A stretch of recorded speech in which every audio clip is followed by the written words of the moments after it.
कुंडली लिफ्टम कॉलेज में पहुंचे केंद्रीय मंत्री प्रहलाद सिंह और कहा कि किसानों की रीढ़ की हड्डी जो कॉलेज है जो कि लिफ्टम है, जहां पर जैविक खेती के बारे में लैब भी हैं और अनेक तरह की जानकारी है, क्योंकि युवा जो हैं वो खेती की तरफ बढ़ पाए। क्योंकि देश के प्रधानमंत्री की सराहना भी करते हुए आए कि कहा कि देश के प्रधानमंत्री भी कहीं ना कहीं किसानों को जागरूकता करने के लिए प्रयासरत है और लगातार जैसे जैविक खेती की भी प्रयास है कि जैविक खेती जो किसान करें और अधिक मात्रा में किसानों को जागरूक करने के लिए प्रयासरत है कि किसान जागरूक हों और जैविक खेती की तरफ बढ़ पाएं। हर खबर के लिए सोनीपत से लाजपत।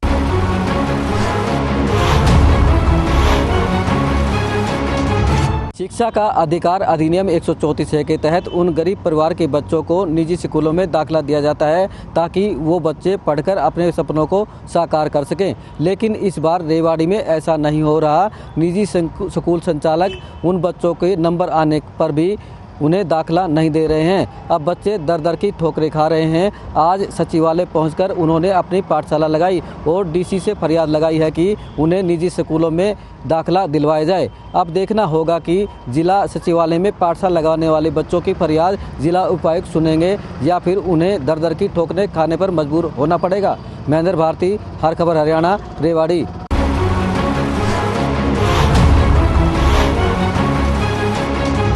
झज्जर में नगर पालिका के सामने जो है सफाई कर्मचारियों ने अपना 2 दिन का हड़ताल की और अपनी मांगों को लेकर जो है प्रशासन के खिलाफ जो है मोर्चा खोला था। आज जो है जिला प्रशासन से जो है अब इनकी मांगों को लेकर जो है बातचीत हुई और सहमति हुई। जो समान काम समान वेतन जो है सरकार द्वारा जो लेटर जारी करके आदेश जारी किए थे कि इनके समान काम समान वेतन मिलना चाहिए, फिलहाल जो है प्रशासन द्वारा जो इनकी मांग जो है मान ली गई है और जो ये आज जो कर्मचारी जो है खुश दिखाई दे रहे हैं। फिलहाल जो सफाई कर्मचारी प्रधान है उन्होंने मीडिया के माध्यम से बताया है कि प्रशासन ने हमारी जो मांगे थी वो सारी मान ली गई है और प्रशासन का और सरकार का धन्यवाद करते हुए इन्होंने एक दूसरे को माला भी पहनाई है और खुशी जताई है और कल से जो है ये काम पर लौट जाएंगे। झज्जर से हर खबर के लिए सुमित कुमार की रिपोर्ट।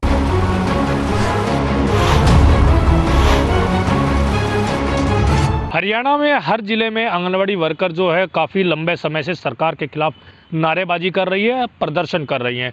वहीं रोहतक की अगर बात करें तो रोहतक में भी काफ़ी लंबे समय से आंगनवाड़ी वर्कर जो है वो अपनी विभिन्न मांगों को लेकर के रोहतक के मानसरोवर पार्क में धरना प्रदर्शन कर रही है। आज आम आदमी पार्टी के नेताओं ने उनको अपना समर्थन दिया है और नेताओं का साफ तौर पर कहना है कि इनकी इंसाफ की लड़ाई लड़ी जाएगी। रोहतक से राजू राज की रिपोर्ट।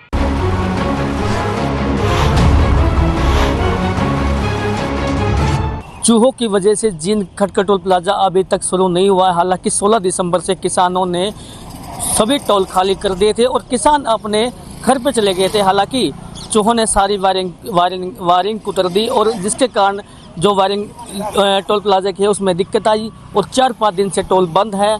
लेकिन जो टोल के मैनेजर का कहना है कि अभी जो है जल्द ही टोल प्लाजा शुरू हो जाएगा। वायरिंग की जो है काम शुरू कर दिया है वायरिंग का, लेकिन लोगों को इससे राहत जरूर मिली है, लेकिन बेहद जल्द अब टोल प्लाजा शुरू हो जाएगा।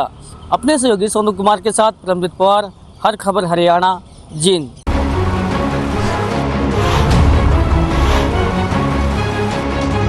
पलवल के नागरिक अस्पताल में जिला चिकित्सा अधिकारी ब्रह्मदीप द्वारा मानसिक रोग के मरीजों का इलाज किया जा रहा है।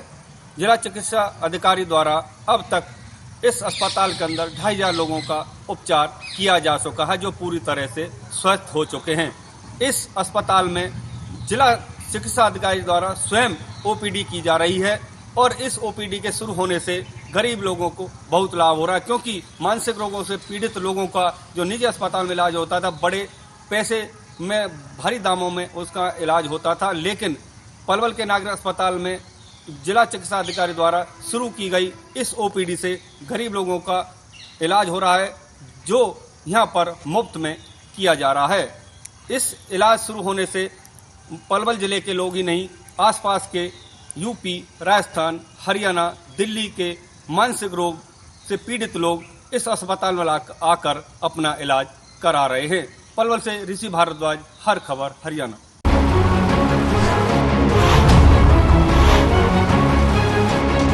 लगातार बढ़ती कड़कती हुई सर्दी को देखते हुए अम्बाला प्रशासन ने रेड क्रॉस की मदद से नेकी की दीवार शुरू की है। नेकी की इस दीवार से जरूरतमंद लोगों को गर्म कपड़े मुफ्त में दिए जाएंगे। डीसी विक्रम सिंह यादव ने लोगों से अपील की है कि इस काम में प्रशासन की मदद करें। हर खबर हरियाणा के लिए अम्बाला से तरुण कपूर।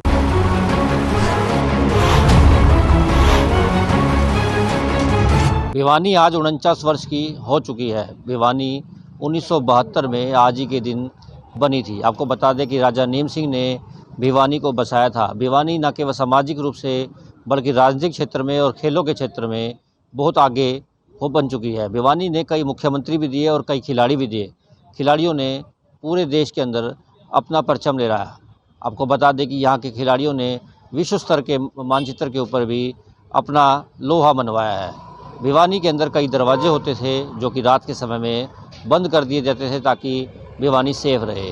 आज भिवानी के जन्मदिवस के अवसर पर विभिन्न सामाजिक संस्थाओं ने कार्यक्रम आयोजित किए और सभी को बधाइयाँ भी दी।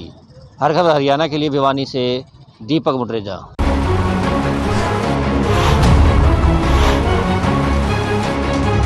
धर्मनगरी कुरुक्षेत्र, गीता की जन्मस्थली कुरुक्षेत्र, गीता की जन्मस्थली कुरुक्षेत्र में जहाँ सर्व धर्म का संदेश दिया जाता है, ऐसे में यहाँ पर हर तीज त्योहार मनाया जाता है।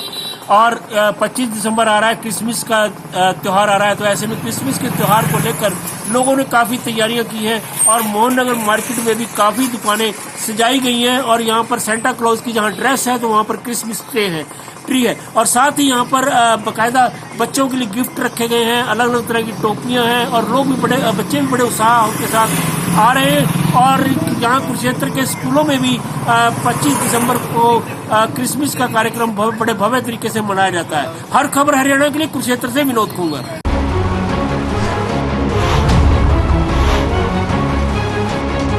मंडी डबवाली में आज से ठीक 26 साल पहले 23 दिसंबर 1995 को हुए एक भीषणतम अग्निकांड में 442 लोग अकाल मृत्यु का ग्रास बने थे। दरअसल हम उसी जगह पर है जहां पर ये एशिया का सबसे भीषणतम अग्निकांड हुआ था। यहां पर 442 लोग जो अकाल मृत्यु का ग्रास बने थे और उन लोगों की याद में यहां पर एक स्मारक है जो बनाया गया है। हम आपको तस्वीरें लगातार दिखा रहे हैं। ये मंडी डबवाली का वो स्थान है जहां पर उस समय देश का सबसे भीषणतम ऐसा दुनिया का अग्निकांड हुआ जिसमें 442 लोग जिंदा आग में जलकर मौत का जो ग्रास बने थे।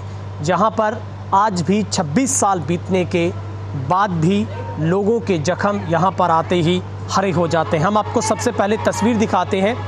दरअसल यहाँ पर उस वक्त एक यहाँ का स्थानीय राजीव मैरिज पैलेस हुआ करता था। ये उसका जो मुख्य गेट था जिसे जब वो कार्यक्रम हो रहा था, यहाँ पर एक DAV स्कूल का एक वार्षिक जो कार्यक्रम होना था, करीब 1500 लोगों से खचाखच ये भरा मैरिज पैलेस था। किसी को भी पता नहीं था कि करीब 1:45 के आसपास यहाँ पर क्या कुछ होने वाला है। ये जो गेट था उस वक्त कुछ और आकार में था, उसे ज़्यादा भीड़ होने की वजह से लोगों की एंट्री बंद करने के लिए इसको लॉक लगा दिया गया था। और इसका एक जो छोटा दरवाज़ा था, वो जो सामने जहाँ पर बिजली का ट्रांसफार्मर है वहाँ पर एक 2.5 फीट का छोटा गेट था, उसे भी बंद कर दिया गया था और वो VIP लोगों की एंट्री के लिए उसको रखा गया था। और यहाँ पर उस वक्त जो एक मैरिज पैलेस होता था बहुत छोटे इस पूरे दायरे के अंदर, जिसमें 1500 से भी ज़्यादा लोग उस वक्त उस वार्षिक कार्यक्रम में, ज़्यादातर जो बच्चे थे, महिलाएं थी, क्योंकि स्कूल का कार्यक्रम था, यहाँ पर कार्यक्रम हो रहा था। और उसी वक्त 1:47 पर यहाँ पर एक शॉर्ट सर्किट जो माना जा रहा आज तक का सबसे बड़ा कारण, उसकी वजह से एक ऐसी चिंगारी उठी जिसने कुछ ही सेकंडों में पूरे पंडाल में एक विकराल जो आग के गोले का रूप धारण किया और कुछ ही मिनटों में यहाँ पर जो लाशों के ढेर लगने शुरू हो गए। लेकिन जब यहाँ पर अफरा तफरी मची तो उसके बाद जो मुख्य दरवाज़ा था उसे लॉक लगा के बंद किया गया था। जो लॉक खोलने वाला चौकीदार था वो भी उस अफरा तफरी में भाग निकला, लेकिन लॉक किसी ने नहीं खोला। जिसके बाद छोटे दरवाजे से कुछ लोगों को निकाला गया। लेकिन उस वक्त जो मुख्य स्टेज पर कुछ बच्चे परफॉर्मेंस दे रहे थे, कुछ बच्चे उस वक्त तोते और मोर बनकर पिंजरों में कैद थे, क्योंकि उस तरीके का कार्यक्रम चल रहा था। और जैसे ही जो ऊपर लगा टेंट था उसमें पूरे आग का रूप लिया और ऊपर से जो आग बरस रही थी, वो बच्चे भी चपेट में आए, अभिभावक उनके जो यहाँ पर महिलाएं थी वो उनकी चपेट में आई और यहाँ पर जो देखते ही देखते पूरी तरीके से जो एक बड़े आग के गोले ने यहाँ पर आकार लिया और यहाँ पर लाशों के जो ढेर लगने शुरू हो गए। कुल यहाँ पर जो उस वक्त मरने वालों में 250 से ज़्यादा मासूम बच्चे थे, 125 महिलाएं शामिल थी, करीब 150 से ज़्यादा लोग बुरी तरह से झुलस गए थे।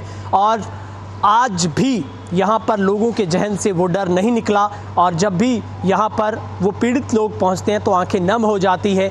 और उसके बाद कई सरकारें आई और कई सरकारें चली गई, तमाम अग्निकांड पीड़ितों को कोर्ट की शरण लेनी पड़ी, उसके बाद उन्हें मुआवजा मिला, पीड़ितों के इलाज के लिए कई बार कोर्ट तक उन्हें पहुंचना पड़ा और उसके बाद जाकर अब 26 सालों के बाद उनको जो मुआवजे की मांग उनकी पूरी हो पाई है। मगर 26 साल बीतने के बावजूद भी इसे राजकीय जो स्मारक का दर्जा नहीं मिल पाया। तो ऐसे में एक बड़ी यहाँ के जो फायर विक्टिम एसोसिएशन उनकी तरफ से ये मांग रहती है कि इसे जो एक राजकीय स्मारक के तौर पर इसको दर्जा दिया जाए। इसके साथ ही उनके लिए स्पेशल एक बर्न यूनिट की स्थापना की जाए और ताकि यहाँ पर जो 55 से भी ज़्यादा ऐसे जो पीड़ित जो लोग हैं जिनके जख्म आज भी रिसाव देते हैं, उन्हें दुख देते हैं और उनका इलाज नहीं हो पाता। ऐसे में इस बार भी जो 26वीं बरसी है उसके ऊपर एक सर्वधर्म संगम तरीके से एक प्रार्थना सभा होगी, उन लोगों की याद में एक श्रद्धांजलि दी जाएगी और यहाँ पर लोग तमाम जो पार्टियों के नेता होते हैं, तमाम जो लोग होते हैं वो इस स्मारक पर पहुंचकर नम आंखों से उन लोगों को श्रद्धांजलि अर्पित करते हैं। मंडी डवाली से हर खबर के लिए गुरविंदर पन्नू।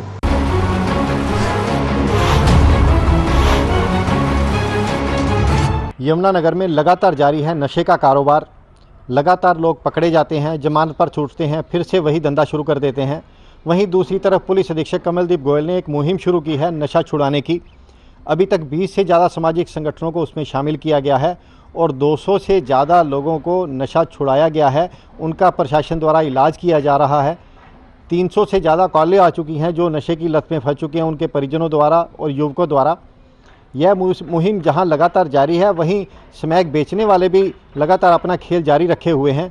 पुलिस अधीक्षक ने हालांकि सख्ती के आदेश दिए हैं। अब ताज़ा मामले में एक युवक को गिरफ्तार किया गया है जिससे 31 ग्राम स्मैक बरामद की गई है। यह युवक लंबे समय से यह कारोबार कर रहा था और अलग अलग इलाकों में सप्लाई करता था नशे का ये सामान। अब इसको पकड़ा गया है, इससे पूछताछ की जाएगी और पता चलेगा ये कहां कहां से सामान लाकर कहां कहां सप्लाई करता था। सुरेंद्र मेहता, हर खबर हरियाणा।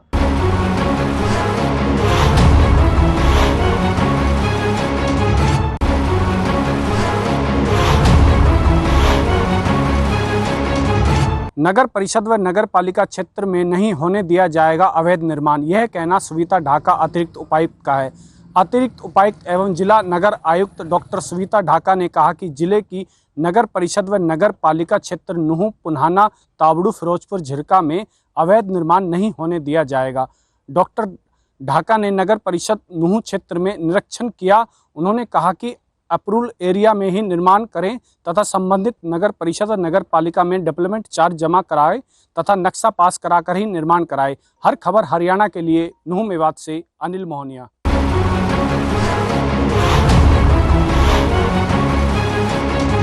पानीपत में लगातार अवैध रूप से पैर पसार रही कॉलोनाइजर पर अब पानीपत नगर निगम ने शिकंजा कसना शुरू कर दिया है। आज नगर निगम की टीम ने पानीपत की कलीराम कॉलोनी में अवैध रूप से बन रही कॉलोनी पर पीला पंजा चलाया और उन्हें तोड़ दिया है। वहीं अधिकारियों का कहना है कि आगे भी इस प्रकार की कार्रवाई जारी रहेगी और पानीपत में किसी भी अवैध कॉलोनी को नहीं पनपने दिया जाएगा। पानीपत से हर खबर हरियाणा के लिए प्रवीण भारद्वाज।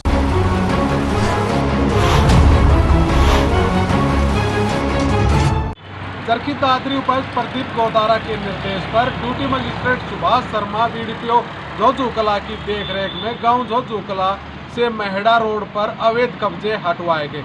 इस अवसर पर बीडीपीओ सुभाष शर्मा ने बताया कि चरखी दादरी उपायुक्त प्रदीप गौदारा के निर्देश पर कार्रवाई करते हुए पुलिस कर्मचारियों की मौजूदगी में गाँव झोझू से मेहड़ा रोड पर साइड में कब्जे किए हुए थे, जिसमें नाले बनाने में दिक्कत आ रही थी। इसी को लेकर आज पुलिस प्रशासन के साथ मिलकर अवैध कब्जे हटाए गए।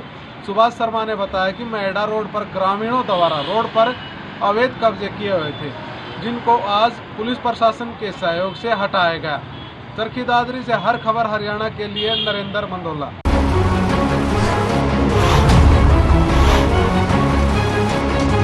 अपराध लगातार पैर पसारता जा रहा है और अपराधियों के हौसले लगातार बुलंद हो रहे हैं और इसका ताज़ा उदाहरण आज फरीदाबाद की सेक्टर 15 की पॉश मार्केट में देखने को मिला, जहां दिन दहाड़े नकाबपोश बदमाशों ने कैनरा बैंक में घुसकर कैशियर के साथ लूटपाट की। इस दौरान बैंक से 1,84,000 रुपये लूटकर नकाबपोश बदमाश फरार हो गए। हालांकि सूचना मिलने पर स्थानीय पुलिस और सीआईए टीम जांच के लिए पहुंची।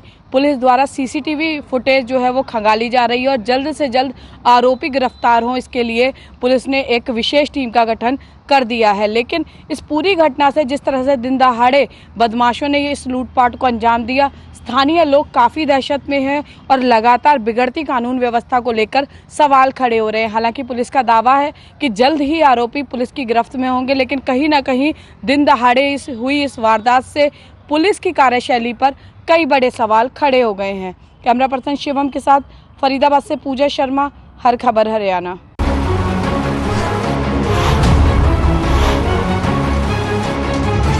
करनाल पुलिस की सीआईए 1 शाखा को एक बड़ी कामयाबी हासिल हुई है, जिसमें एक शातिर ठग को करनाल की सीआईए ने काबू किया है, जो कि बारामूला कश्मीर का रहने वाला है। मंजूर अली उसका नाम बताया जा रहा है, जो लोगों से शातिराना तरीके से ठगी करता था, जो आर्मी में भर्ती को लेकर उन्हें झांसा देता था और 4 लाख रुपए उनसे लेता था और एक उन्हें ज्वाइनिंग लेटर देता था जो कि फेक निकलता था और उन्हें कहा जाता था कि उनकी अब ट्रेनिंग की जाएगी। और इस प्रकार से उसने 200 से अधिक लोगों के साथ ठगी की वारदात को अंजाम दिया है। तो अब सीआईए 1 शाखा उसे कोर्ट में पेश कर रिमांड पर लेगी, ताकि उसे गहनता से पूछताछ की जा सके कि उन्होंने किन किन से पैसे लिए और कौन कौन लोग इसमें शामिल है। करनाल से विकास महला, हर खबर।